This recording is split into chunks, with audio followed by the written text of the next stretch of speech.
মাথা ব্যথা বা মাথা ঠান্ডা করতে এই হেয়ার অয়েলটি চমৎকার কাজ করবে। এখানে আমি নিয়েছি 2 চামচ সরিষার তেল আর সমপরিমাণ পানি। ভালো করে মিক্সড করে নিতে হবে। এই হেয়ার অয়েলটি শুধু মাথা ব্যথা নয়, অনিদ্রা দূর করতেও দারুণ উপকারী।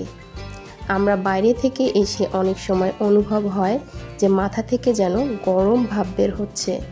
সেই ক্ষেত্রে এই হেয়ার অয়েলটি বানিয়ে মাথা ভালো করে ম্যাসাজ করলে অনেক ভালো উপকার পাবেন।